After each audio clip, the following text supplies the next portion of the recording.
দিচ্ছেন, নিশ্চয় শয়তানের দল এত সংখ্যায় যত বেশি হোক না কেন, টাকা পয়সা যত বেশি হোক না কেন, এরপরে দলীয় প্রভাব যত বেশি হোক না কেন, মনে রাখবে শয়তানের দলেরা এরা ক্ষতিগ্রস্ত হবেই। এই কথা কার? এটাকে আমি আলিয়াস করে বানানো কথা। কোরআন যদি বলে তো আমি কি করব? আমি কি বাদ দেব নাকি? আপনাদেরকে ডকুমেন্ট দিচ্ছি, লিখে নেন। সূরা মুজাদালা 28 নাম্বার পারার 3 নাম্বার পৃষ্ঠার 12 নাম্বার লাইনের 19 নাম্বার আয়াত। বাড়িতে গিয়ে তাফসীর যাদের আছে তারা একটু খুলে এটা পড়বেন। প্রিয় বাবাজিরা আমার, তাহলে আমরা 1 নম্বরে পেলাম শয়তানের দল। শয়তানের দলের পরিচয় হলো যারা কোরআন দিয়ে তাদের এই দল পরিচালনা করবে না এবং আল্লাহর জমিনে কোরআনের আইন বাস্তবায়ন করার কোন কর্মসূচি দেবে না, এরা হলো শয়তানের দল। এরপরে 2 নাম্বার হচ্ছে আল্লাহর দল। সূরা মুজাদালা 22 নাম্বার আয়াতে আল্লাহ রাব্বুল আলামিন শেষের দিকে বলেছেন, অনেক লম্বা আয়াত, শুধু শেষের দিকে বলি।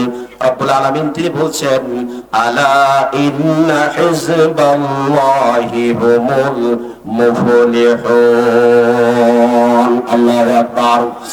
রাব্বুল আলামিন তিনি সূরা মুজাদালার শেষ নাম্বার রুকু 28 নাম্বার পারা 4 নাম্বার পৃষ্ঠা সূরা মুজাদালার 22 নাম্বার আয়াতে তিনি জানিয়ে দিচ্ছেন, এই সূরার প্রথম দিকে অনেকগুলো কথা আছে।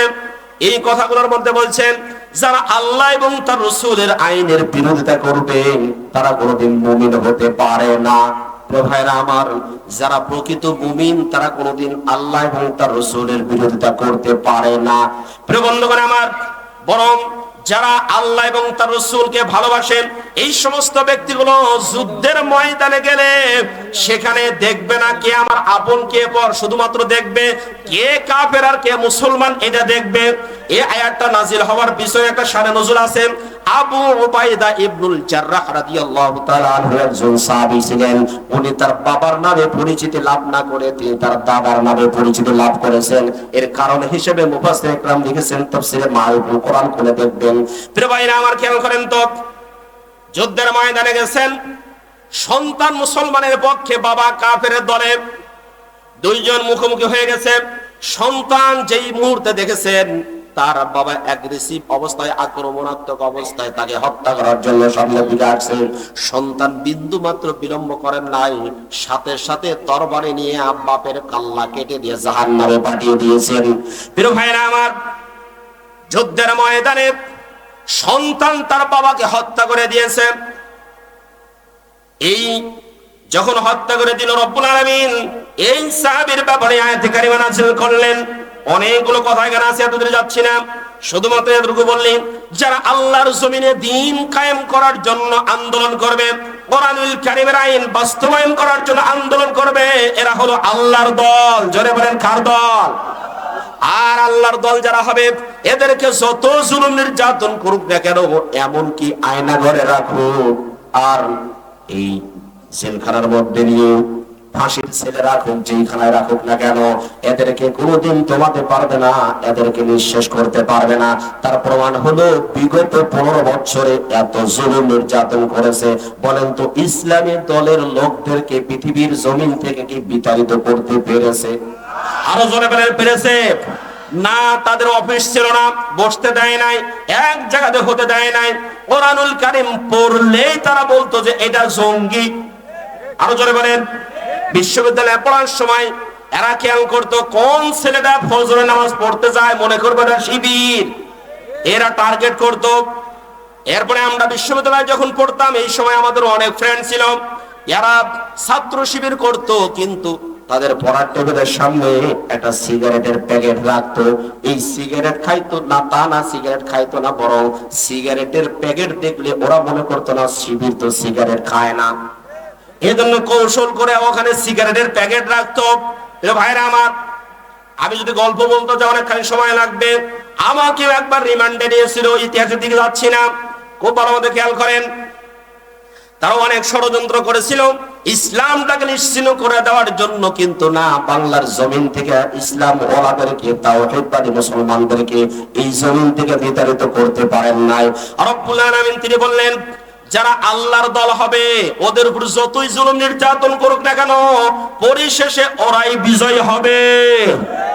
বর্তমান বাংলার জমিনের দিকে একটু তাকায় দেখেন, যেই দলটাকে মাটির নিচে ডাবিয়ে দিয়েছে, ঊর্ধ্বতন থেকে নিয়ে একবারে নিচ পর্যন্ত সবগুলো নেতা কর্মীদেরকে শেষ করে দিয়েছে। যারা ওরা মনে করতো বাংলার জমিনে এদের কোনো অস্তিত্ব নাই, কিন্তু আল্লাহ রাব্বুল আলামিন বলছেন না, অস্তিত্ব তো আছেই, বরং আগামী দিনে এরাই হলো রাষ্ট্র গঠন করবে। আরো জোরে বলেন ঠিক না ঠিক? ভাইরা আমার, আমরা কোন দলের কথা বলছি না, আল্লাহর দলের কথা। কার দল? আরো জোরে বলেন, কার দলের কথা?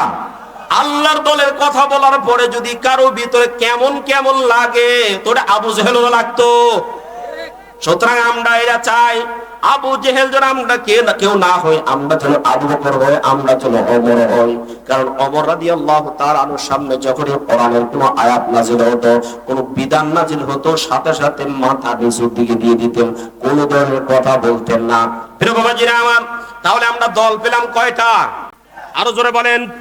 সূরা মুজাদালা 19 নম্বর আয়াতে আছে শয়তানের দল, সূরা মুজাদালার 22 নম্বর আয়াতে আছে আল্লাহর দল। দুইটা দল গেল। এবার আসুন তো, এই পৃথিবীতে আল্লাহ রাব্বুল আলামিন দুনিয়ার সূচনা লগ্ন থেকে দুই শ্রেণীর নেতাদেরকে বানিয়েছেন।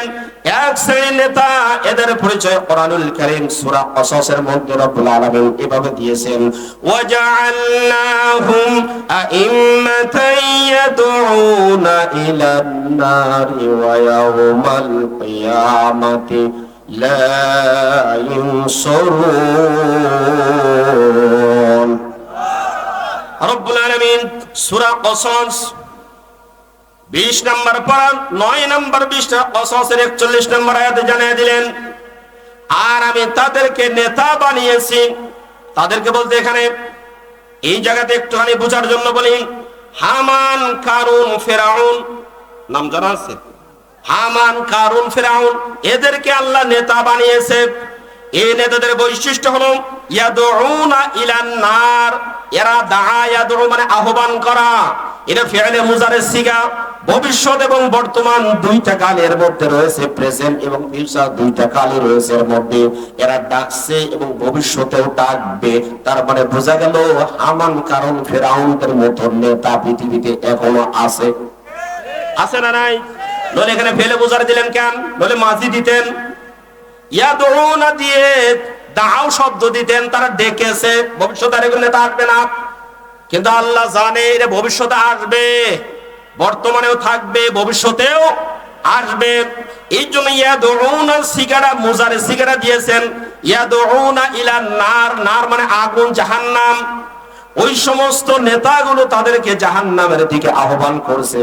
এখানে আলেম ওলামা আছেন, ওয়াজআলনাহুম আইম্মা, এটা ইমামের বহুবচন আইম্মা।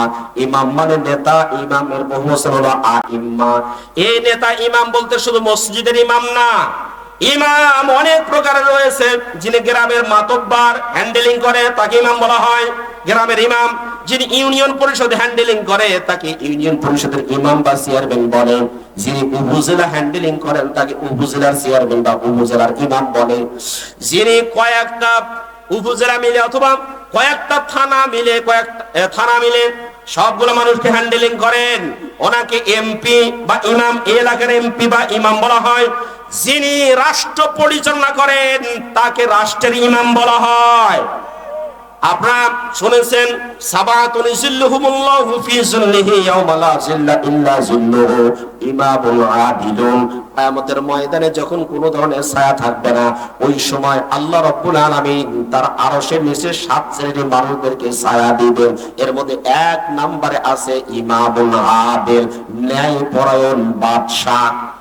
এখানে এই কথা বলা নেই ন্যায়পরায়ণ ইমাম সাহেব যিনি 5 ওয়াক্ত নামাজ পড়ান, এটা কথা না। উনি আর কি ইনসাফ কায়েম করবে? ওনার কামই তো হলো সূরা ইখলাস আর ফালাক দিয়ে নামাজ পড়ে শেষ করে দেওয়া। রাষ্ট্রীয় কোনো অবদান তার নাই। আছে এই যে মসজিদের ইমাম যে আছেন, এর কি কোনো রাষ্ট্রীয় অবদান আছে? বিচার আসারে ডাকে না, কোন জায়গাতে কিচ্ছুতে ডাকে না। কয় হুজুর থাকেন, এগুলো বুঝবেন না আপনি। যত বোঝা ওরাই বোঝে, ইমাম সাহেব কিচ্ছু বোঝে না। কারণ ওখানে গেলে তো মামু পাওয়া যাবে, ইমাম সাহেব গেলে তো না মামু পাবে না। কথা বলেন ঠিক না ঠিক? তাই ইমাম শব্দের অর্থ হলো নেতা। ভালো মতো খেয়াল করেন, রব্বুল আলামিন এই জন্য এখানে বলছেন ওয়াজআলনাহুম আইম্মা, আর আমি তাদেরকে নেতা বানিয়েছি। আপনারা এই কথা জানেন, ফেরাউন রাষ্ট্রপ্রধান ছিল, জানেন কিনা? ফিরআউন রাষ্ট্র পরিচালনা করছে, সেই রাষ্ট্রের প্রধান ছিল সে। এ মানুষদেরকে ডেকে ডেকে জাহান্নামের দিকে নিয়ে যাইতো। বর্তমান পৃথিবীতেও এমন কিছু নেতা আছে যারা মানুষদেরকে ডেকে ডেকে জাহান্নামের দিকে নিয়ে যায়। প্রিয় ভাইরা আমার, কিয়ামতের ময়দানে যে যে নেতার অনুসরণ করছে ওই নেতার সাথেই তাকে আল্লাহ রাব্বুল আলামিন ডাকবেন। কোরআন আমাদেরকে জানিয়ে দিচ্ছেন, ইয়াউমা নাদউ কুল্লা উনাসিম বিইমামিহিম, সূরা বনী ইসরাঈল 15 নম্বর পারা 8 নম্বর পৃষ্ঠা 3 নম্বর লাইনের 71 নম্বর আয়াত। রব্বুল আলামিন ডাক দিয়ে বললেন, ইয়াউমা মানে সেদিন, নাদউ আমি আহ্বান করব, কুল্লা উনাসিম প্রত্যেকটা ব্যক্তিকে বিইমামিহিম তাদের ইমাম সাহেব সহ। এখানে ব্যাখ্যা করার কোনো দরকার নাই। কোরআনুল কারীম সাধারণত 4 ভাবে ব্যাখ্যা করা হয়। 1 নাম্বার ইবারাতুন নাস, 2 নাম্বার ইশারাতুন নাস, 3 নাম্বার দালালাতুন নাস, 4 নাম্বার ইকতিজাউন নাস। যারা আলেম আছেন, উসুল শাসে যারা পড়িয়েছেন বা পড়েছেন তারা ভালো জানেন ইবারাতুন নাস মানে এই আয়াত থেকে সরাসরি অনুবাদ অর্থটা কি এটা। ইশারাতুন নাস মানে এই আয়াত থেকে কোন দিকে ইঙ্গিত করা হচ্ছে। দালালাতুন নাস মানে হলো এই আয়াতটার দাবিটা কি, কি প্রমাণ বহন করে। ইকতিজাউন নাস এই আয়াতের চাহিদাটা কি।